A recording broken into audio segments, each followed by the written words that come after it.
여기 아마 어딘가에 우리 외숙모 계실 겁니다. 네, 반갑습니다, 여러분. 박태준 회장이라는 분을 개인적으로는 참으로 존경합니다. 리더의 역할이 중요하다. 모르는 게 자랑이 아니에요. 머리를 빌려도 빌릴 머리라도 있어야 됩니다, 여러분.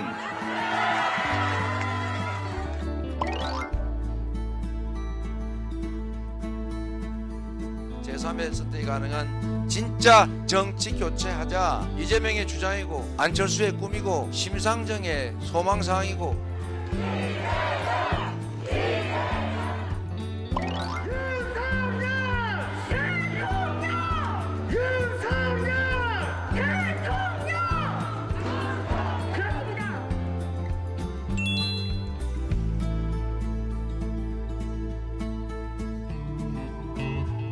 국제사회가 전부 도발이라고 규정하는 것을 도발이라는 말을 못 씁니다. 이게 도발이라고도 못하고 소 닭 쳐다보듯이 보는 이게 정부 맞습니까, 여러분?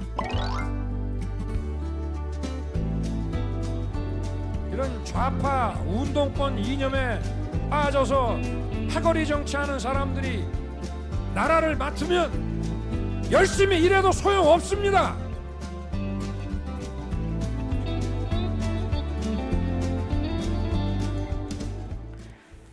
네. 이재명은 고향으로, 윤석열은 외가로 짧게 좀 들어본 다음에 후보들 발언을 들어보도록 하겠습니다. 어떤 의미가 있는 행보입니까? 이재명 후보에게 TK는요. 고향이긴 하지만 취약 지역입니다. 취약 지역에 가서 박정희, 박태준 이런 산업화에 네. 기적을 일으킨 분들을 언급함으로써 저는 유능한 경제 대통령입니다까지도 이미지를 확산시키려는 노력이었다라고 보여집니다.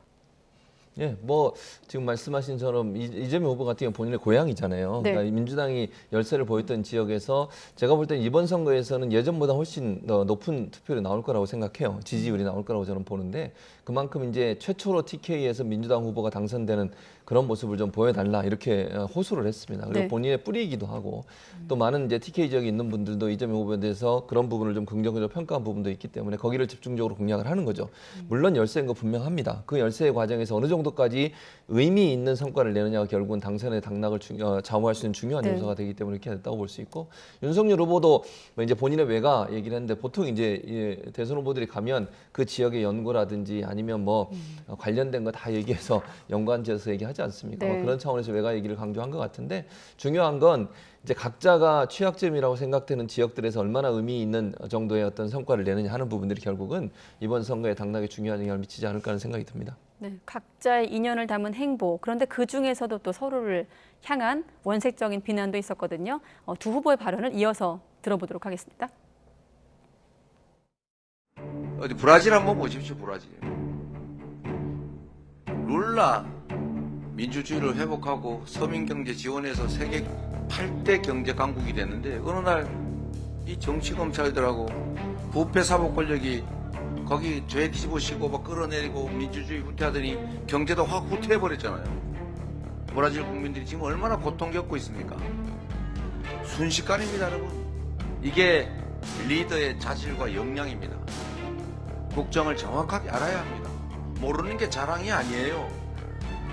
머리를 빌려도 빌릴 머리라도 있어야 됩니다, 여러분. 포메리안 출신 6개월밖에 안 된 대통령이 러시아를 자극해서 이렇게 침공당했다고 이렇게 주장하지 않습니까? 이게 국제망신 아닙니까? 어제 이재명 후보는 창원에서 그런 얘기를 했더군요.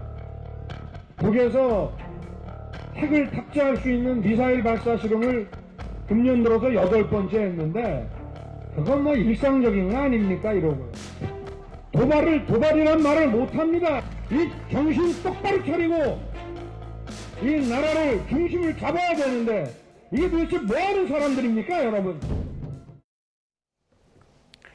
네, 한꺼번에 들어봤지만 해석은 따로따로 떼어서 좀 해보도록 하겠습니다. 먼저 이재명 후보, 머리를 빌려도 빌릴 머리라도 있어야 한다는 발언이 좀 눈에 띄었는데 포항에선 이제 박태준 회장을 언급하면서 지도자 중요성을 강조하기도 했거든요. 머리를 빌려도 빌릴 머리가 있어야 된다. 이것은요, 한마디로 윤석열 후보는 무식하다, 많이 부족하다 이런 표현인 것 같습니다. 네, 하지만 지금 대선 경쟁 과정 중이라도 상대 후보에 대해서 이런 식의 비아냥과 조롱은 결국엔 이재명 후보에 대해 이렇게 득이 되지 않는다라고 말씀드리고 싶고요.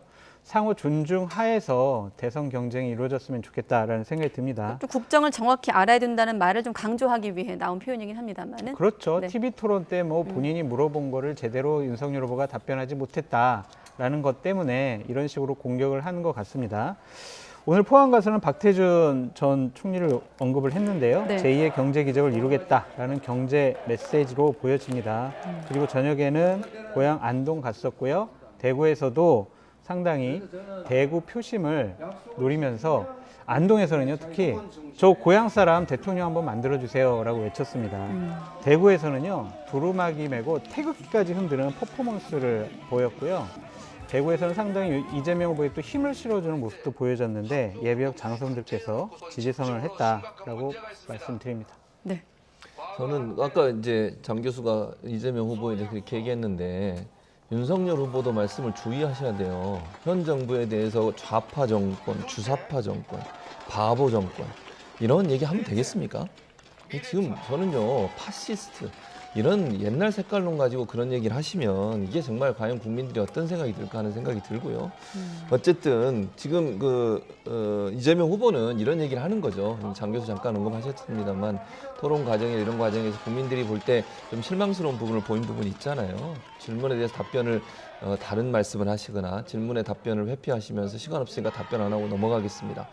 또 질문 받고 나서 본인이 다시 또 질문을 해달라고 요청하고 남의 질문을 잘 듣지 않는 모습의 태도들 이런 부분들이 사실은 국민들은 상당히 실망감을 주는 부분이고 네. 과연 대통령으로 자질과 능력이 있느냐 하는 부분에 대한 의심이 강하게 드는 부분이에요.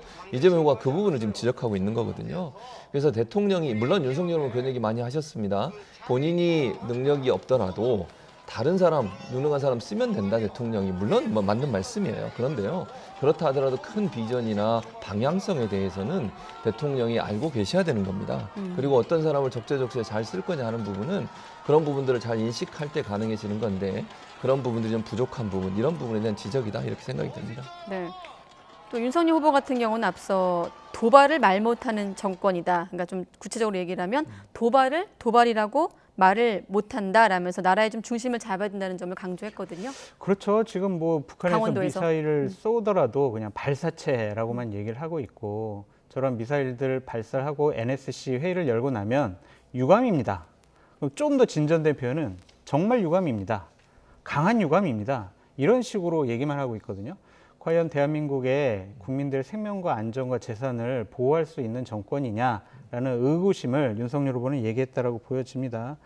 기본적으로 강원도 같은 경우에는 부동층이 많습니다. 적경지대죠. 그래서 우크라이나 여러 가지 러시아의 침공 때문에 안보 이슈가 상당히 대두되고 있기 때문에 힘을 통한 평화를 구축하겠다라는 것을 강조함으로써 안보 대통령의 모습을 보였다라고 말씀을 드리겠습니다.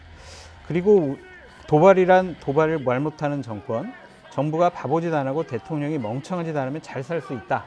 이런 것들은 아마추어적인 운동권 정권이 나라를 많이 망쳐놨다라는 그런 표현으로 읽혀지고요.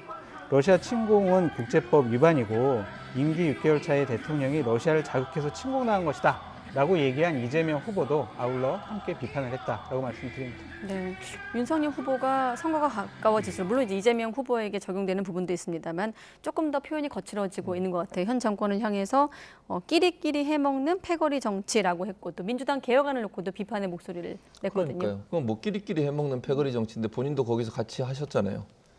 저는 이런 말인가 발언들이 저는 전혀 도움이 안 된다고 봐요. 그리고 너무 색깔론 강조하고 주사파 뭐 이런 그런 얘기 운동권 패거리 이런 표현들이 과연 대선 후보 입에서 나올 수 있는 발언인지 잘 모르겠습니다.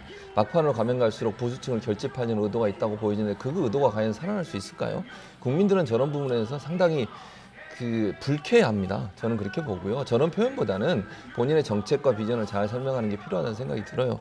도발 문제도 뭐 도발이란 말을 쓰지 않았으니까 지적을 하시는 것 같은데 강한 유감. 저는 뭐 제 개인적인 바람이라면 도발이란 말 썼으면 좋겠어요. 저는 그걸 바라지만 그렇다고 해서 뭐 미사일 북한이 쐈는데 잘했다고 얘기하는 게 아니잖아요. NSC 열어서 그런 행동하는 거 절대 도움 안 된다. 한반도 평화 위해서라도 그런 행동하는 것은 절대로 도움이 안 된다고 계속 강조하고 있지 않습니까? 거기에 대해서는 뭐 북한이 미사일 발사하는 것에 대해서 긍정적인 평가를 안겨고 부정적인 평가를 했다 분명히 보여지고요. 네. 그래서 저는 이런 부분 가지고 문제를 제기할 게 아니라 우리가 그럼 예를 들어서 북한의 저런 행동에 대해서 대응을 안 하거나 예컨대 또 우리가 국방력을 좀 적게 하거나 이게 아니고 세계 6위의 국방력을 가지고 있고 55조나 되는 국방 예산을 매년 쓰고 있습니다.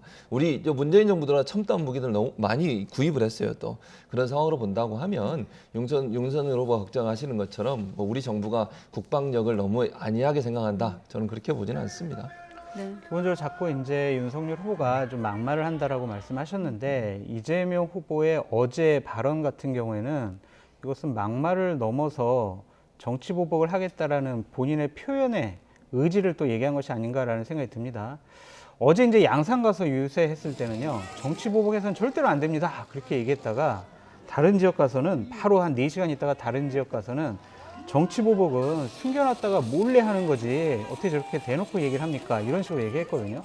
본인은 그러면 숨겨놨다가 정치 보복 하겠다는 얘기인지 이런 앞뒤가 안 맞는 말을 시간과 장소에 따라서 자꾸 말을 바꾸신다. 그래서 이재명 후보는 믿을 수 없는 후보 아니냐 그런 비판을 받고 있다라고 말씀드립니다. 그러니까 저 발언을 제가 아까도 저 발언을 하시던데 제가 지금 확인을 못했는데 네. 민주당에서 확인을 좀 해주시기 바라고요. 이게 정말 이재명 후보가 정치 보고 하겠다고 한 발언인지 아니면 장 교수가 본인이 그렇게 혼자 해석해서 하신 것인지 민주당 선대위가 반드시 확인해서 사실관계를 밝혀주셔야 될 것으로 생각이 됩니다. 저는 이재명 후보가 하신 말씀을 코트 따서 그대로 말씀드렸어요. 그러니까요. 그 사실관계 확인해서 네. 민주당에서 팩트체크 해주시기 바랍니다.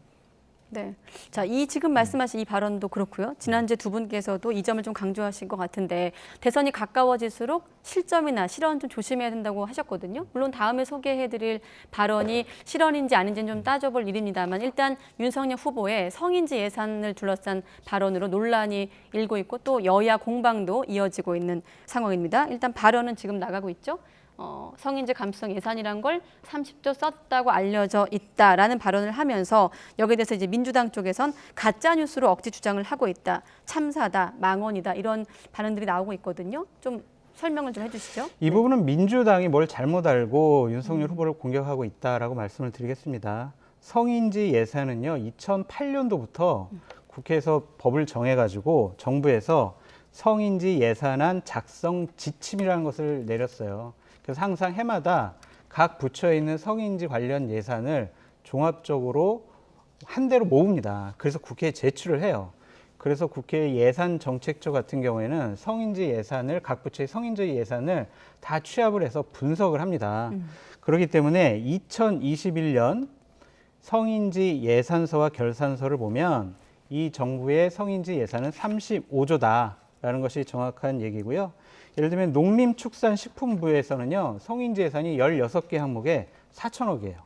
고용노동부 같은 경우에는 35개 항목에 6조 5천억을 성인지 예산으로 사용했습니다. 보건복지부 같은 경우에는요 32개 추진안에 대해서 11조를 성인지 예산으로 썼다고 국회에다 제출을 했어요. 대략 어떤 건지 좀 말씀을 드리면요. 농림축산식품부 같은 경우에는 전문 농업 경영인 인력 지원, 취약 농가 인력 지원 사업 이런 것도 다 성인지 예산이라고 자기네들이 규정을 해가지고 국회에다 제출한 거예요. 예를 들면 뭐 죄수 보호 관찰 행동, 국방부 내 성고충 상담, 몰카 범죄 방지 이런 것도 다 성인지 예산이라고 해가지고 각 부처에서는 성인지 예산이 2021년도에 35조가 썼다라는 것은 정확한 국회에 제출 자료로 되어 있다라고 말씀드립니다. 네, 조금 설명이 필요할 것 같은데 이제 말씀하신 대로 이게 여성가족부만의 문제가 아니라 교육부, 뭐 국방부 말씀하신 대로 농림축산부를 포함해서 성인지 관점에서 예산을 좀 평가하는 잣대로 이제 알고 있는 건데 윤석열 후보가 말한 이 30조 원이라는 거는 이를테면 뭐 여성가족부의 어떤 예산으로 좀 잡혀 있는 걸 이해한 게 아닌가 이런 측면에서 아마 민주당에서는 가짜 뉴스라고 이제 공세를 취하고 있는 것 같은데 교수님은 어떻게 좀 그렇죠. 설명해 그러니까 장 주시겠어요? 교수도 같은 맥락에서 얘기를 했는데 네. 지금 이준석열 후보하고 아까 말씀하신 그런 전문 농업인 인력 지원 이게 여성을 위한 건가요? 네. 전문 농업인 농업 인력 여성 지원. 경영인 인력 그리고 지원. 예를 들면 교육부 초등학교 돌봄 교술 확충 사업 이게 여성만을 위한 거예요. 복지부의 장애인 활동 지원 사업, 법무부의 범죄 피해자 치료 사업, 국방부의 군 어린이집 지원 사업 이런 게 들어있는 거예요. 네. 그러니까 39부처 341개 사업인데 이게 왜 이렇게 성인지라는 말 때문에 이제 문제가 되는 거예요. 윤석열 후보가 이걸 꼭 집어서 성인지란 말을 쓴 이유가 뭐겠습니까? 갈라치기예요. 남성과 여성의. 이게 다 여성 성인지 감수사가 하면 보통 우리가 일반적으로 인식할 때는 여성을 위한 예산 이렇게 인식을 한다는 거죠. 그걸 노리는 거라고 저는 보거든요. 근데 실제 이거는요. 성평등 관점에서 검토해봐야 할 항목, 예산 항목을 분류한 기준으로 성인지 예산 이렇게 부른 거예요. 그러니까 이 이름 자체만 들으면 마치 이게 여성들을 위해서만 편성된 예산인 것처럼 오해를 불러일으킬 수 있는데 절대 그렇지 않고요. 성평등 차원에서 예산을 분류할 때 그렇게 이름을 붙여서 분류를 해놓은 거예요. 근데 이거를 가지고 성인지 뭐 예산 이렇게 얘기하니까 마치 여성만을 위한 예산인 것처럼 인식되게 만드는 거죠. 그건 저는 프레임이라고 생각해요. 윤석열 후보가 아까 제가 말씀드린 것처럼 이건 남녀 관계없이 성평등 차원에서 남녀 모두에게 혜택이 되는 예산도 많이 들어 있습니다. 여기에. 근데 그런 부분들을 전혀 고려하지 않고 성인지 예산이라고 뭉뚱그려서 얘기하면서 남성이 피해를 보는 듯한 이미지를 만들어내려는 전략을 가지고 얘기하는 거 그게 저는 문제라고 생각해요. 그걸 정확히 들여다보면 알 수 있는데도 자꾸 성인지 예산이란 말만 끄집어내서 그걸 또 가지고 국방 예산을 쓰겠다 이렇게 얘기하고 있거든요.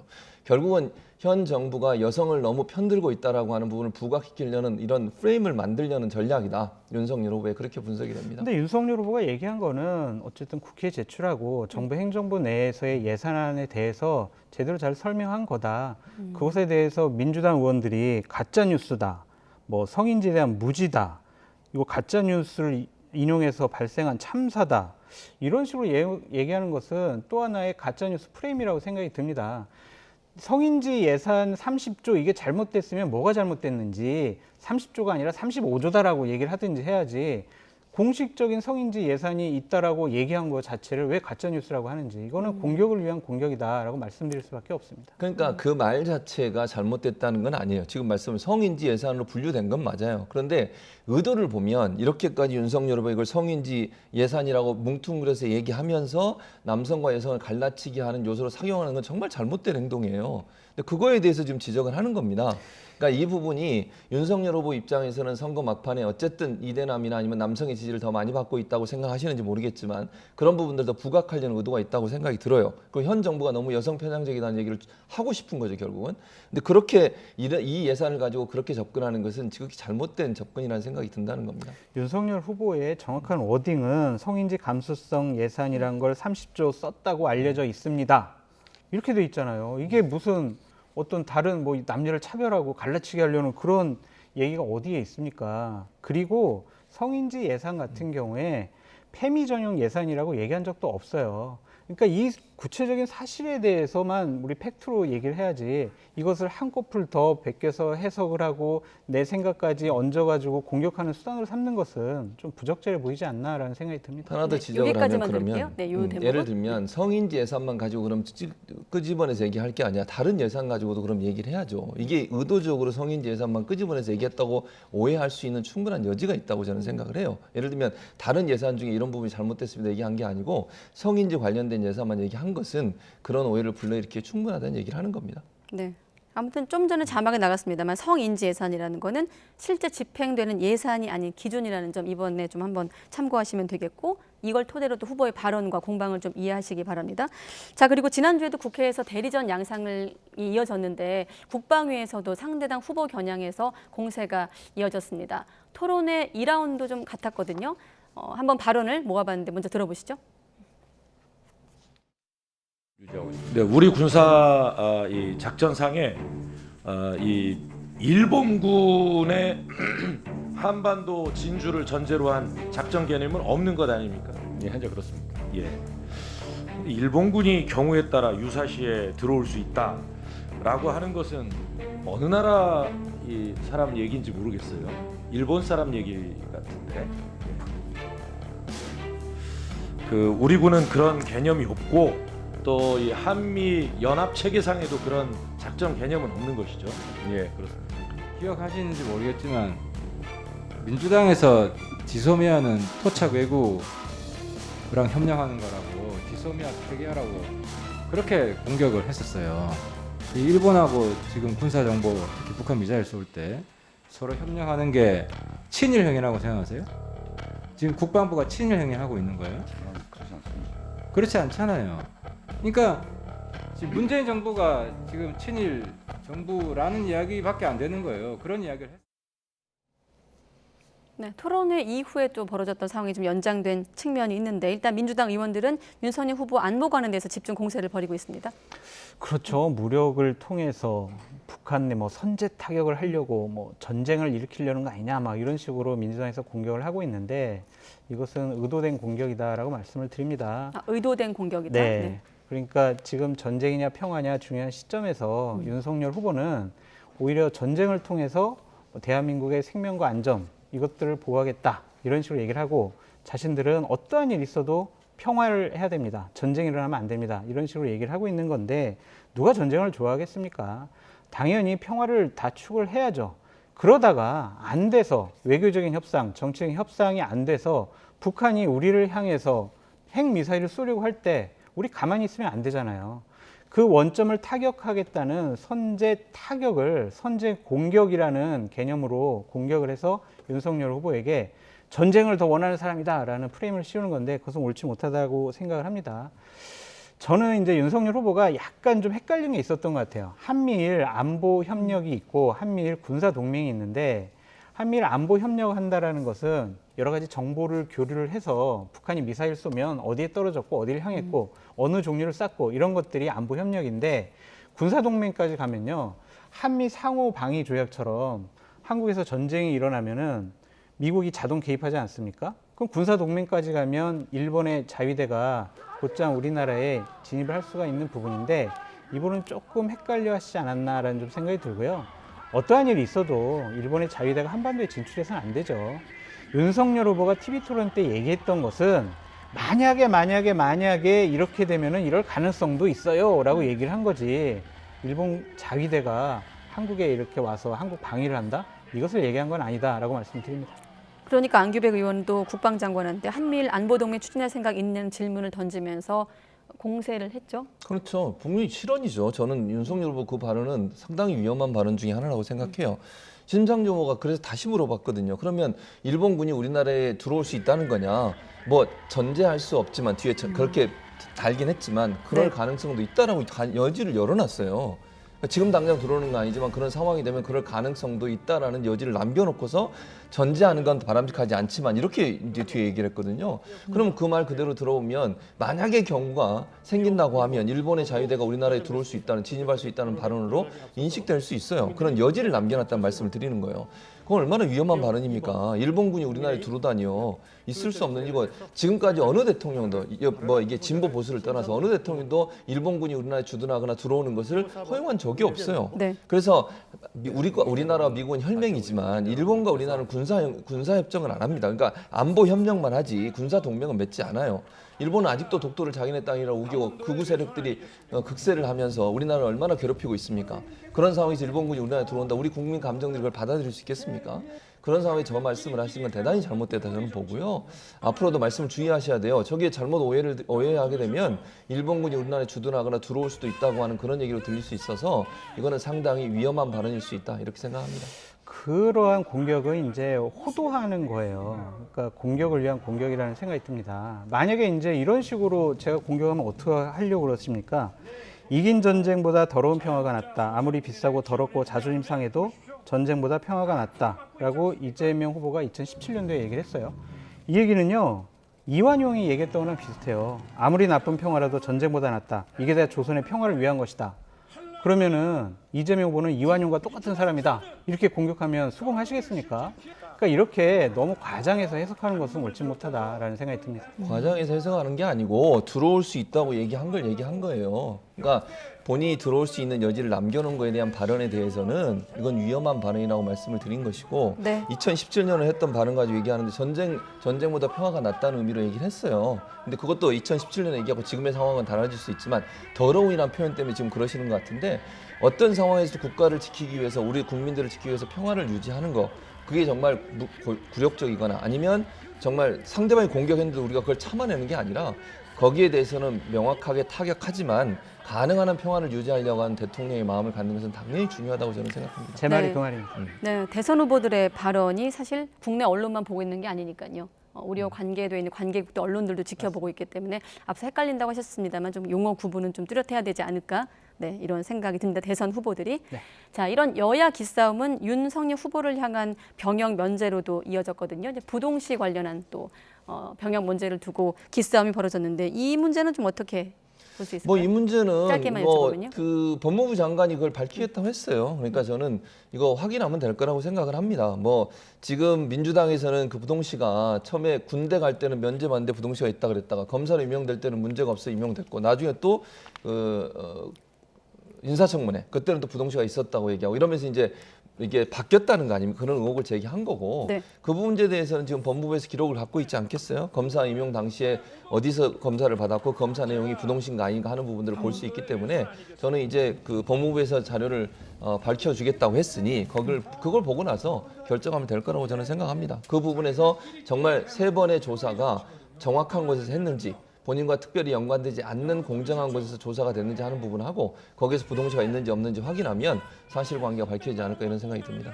그러니까 이 부분 가지고 공격하는 건 이해할 수가 없다라는 생각이 듭니다. 지난번 검찰총장 인사청문회 때 송기현 의원 같은 경우에 아유 시력은 항상 변합니다. 저 부동시가 뭐가 문제입니까? 이런 식으로 윤석열 당시 검찰총장 후보자를 옹호했다. 그때의 민주당과 지금의 민주당 입장이 왜 바뀌었느냐라고 묻고 싶습니다. 그건 반대는 마찬가지예요. 그 당시에 또 야당 지금 국민의힘은 윤석열 후보의 부동시를 문제를 삼았었어요. 지금은 문제 삼지 않잖아요. 그러니까 제 말은 그게 지금 그때 당시에 그 여당이 지금의 왜 태도를 바꿨냐고 얘기하려면 국민의힘이 왜 그렇게 바꿨냐고 동일한 거예요. 그러니까 그건 별 문제가 아니라고 봐요. 그 검찰총장 인사청문회 때 냈던 자료에 대해서 그 당시에는 문제가 없다 그러고 지금은 문제 있다라고 하는 민주당 측의 태도가 잘못됐다고 저는 말씀드립니다. 그러니까 반대의 입장도 그러니까 국민의힘도 마찬가지라는 국민의힘은 얘기하는 지금 거 갖고 문제 삼고 있지 않습니다. 아니 그 당시에 문제를 삼았다는 그렇죠. 얘기를 하는 거예요. 그러니까 입장이 왜 바뀌었느냐 그 부분을 저는 지적하는 거예요. 그러니까 그 말은 결국은 국민의힘도 그럼 왜 입장이 바뀌었느냐고 동일한 말이 된다는 말씀을 드리는 거예요. 네, 충분히 주고받으셨죠? 네, 여기까지 듣도록 하겠습니다. 자, 끝으로 단일화 질문 남았는데 뭐 아시다시피 투표용지가 인쇄가 됐고 2번은 국민의힘 윤석열 후보, 4번은 국민의당 안철수 후보 이렇게 표기가 됐습니다. 일단 감정의 골은 깊어 보이고 불씨는 없는 것 같고 어떻게 보십니까? 뭐 국민의힘 같은 경우는 3월 4일을 또 기점으로 보기도 합니다만 그냥 여지를 남겨놓는 거지 단일화는 현실적으로 좀 불가능하지 않을까 생각이 듭니다. 어제 언론 보도에 의하면 그리고 윤석열 후보의 발표에 의하면 단일화를 위한 양측에서 협상하는 거의 다 합의를 본 것 같아요. 그랬는데도 단일화가 안 됐다? 그것은 어떠한 제안의 문제가 아니라 다른 문제가 있는 거겠죠. 안철수 후보 같은 경우는 완주의 의사가 상당히 강해 보이기 때문에 국민의힘 쪽에서는 단일화에 대한 여지를 남겨놔야 그래도 국민의당 지지자들, 안철수 후보를 지지하는 분들의 마음을 빼앗아올 수 있다라고 생각을 한 것 같은데 현실적으로 쉬워 보이지는 않습니다. 네, 이태규 본부장 같은 경우도 손목이 잘려나간 불쾌감과 충격을 받았다라면서 이제 불쾌감을 강하게 표현했거든요. 그렇죠. 감정의 골이 너무 깊어요. 그리고 서로가 서로에게 말하는 내용을 보면요. 이건 뭐 다시 돌아올 수 없는 강을 건넌 게 아닌가 하는 생각이 들 정도입니다. 그리고 폭로전을 보면 정말 제가 볼 때 다시 이게 단일화로 가기는 상당히 어려운 상황이 됐다고 저는 봅니다. 지금 상황으로 본다고 하면. 신뢰가 깨진 거잖아요. 국민의힘이 이제 어쨌든 윤석열 후보가 직접 나서가지고 그동안 협상장에 있었던 여러 가지 얘기들을 했지 않습니까? 근데 그게 사실은 모든 책임은 안철수 후보에게 있다. 이런 얘기예요. 한마디로 요약하면. 본인은 책임 없다. 열심히 했는데 반대했던 사람 안철수 후보였고 안철수 후보의 그런 반대 때문에 결국 단일화가 결렬됐다. 이 얘기로 들리기 때문에 또 안철수 후보는 다른 얘기를 하잖아요. 그러니까 안철수 후보 입장에서는 어떻게 그 물밑에서 협상하는 모든 내용이 다 이렇게 발표하고 그것도 후보가 시간대별로 얘기를 할 수가 있느냐. 그리고 합의가 되지 않았는데 합의됐는데 안철수 후보가 어떤 이유인지 모르지만 그걸 반대했다. 이렇게 얘기해버리면 안철수 후보가 모든 걸 다 튼 것처럼 보이잖아요. 그렇기 때문에 이런 갈등 요소가 부각된 이상 저 사실은 다시 단일화를 하기에는 시간적으로도 그렇고 감정적으로도 그렇고 상당히 어려움이 있지 않을까 하는 생각이 듭니다. 저는 양측에 좀 조언 부탁 좀 하고 싶습니다. 국민의힘 측에서는요 더 이상 뭐 협상 과정 중에 있었던 여러 가지 상황들을 폭로 안 했으면 좋겠어요. 그런 것들을 폭로하면 누가 이제 국민의힘의 당대표나 대선 후보랑 여러 가지 협상을 하려고 하겠습니까? 협상 과정 중에 있었던 일들은 그냥 그렇게 남겨둬야 된다라는 생각이 들고 네. 안철수 후보 같은 경우에는 이제 단일화가 안 됐다고 해서 윤석열 후보에게 막말 수준의 이런 표현을 안 했으면 좋겠어요. 오늘 같은 경우에 윤석열 후보를 뽑으면 1년 안에 손가락을 자르고 싶을 것이다 라는 이런 표현까지 쓰셨거든요. 아, 이것은 상대 후보에 대한 존중 이런 것은 기본적으로 없고 조롱과 비아냥을 넘어선 저주의 표현이라고 생각이 듭니다. 네.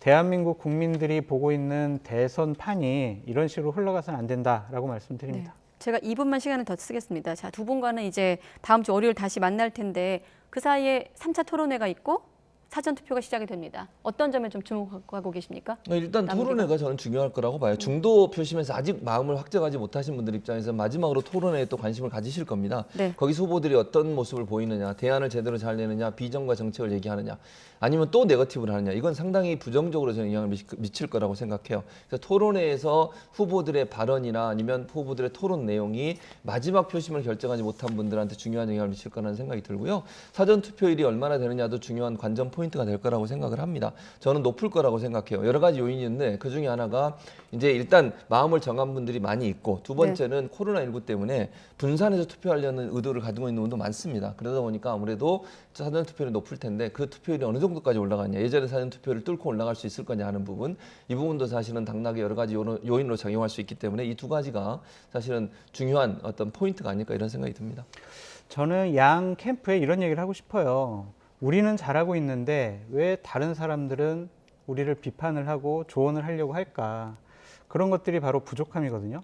그러한 부족한 부분들을 남은 9일 동안 좀 채워나가는, 그렇게 낮고 겸손한 마음으로 국민의 표심을 얻는 그런 9일이 됐으면 좋겠다라는 생각이 듭니다. 네, 다음 주 만날 때까지도 또 어떤 변수가 요동을 칠지 함께 지켜보도록 하겠습니다. 최진봉 성공회대 교수, 장성철 대구 가톨릭대 특임 교수 두 분과 함께했습니다. 고맙습니다.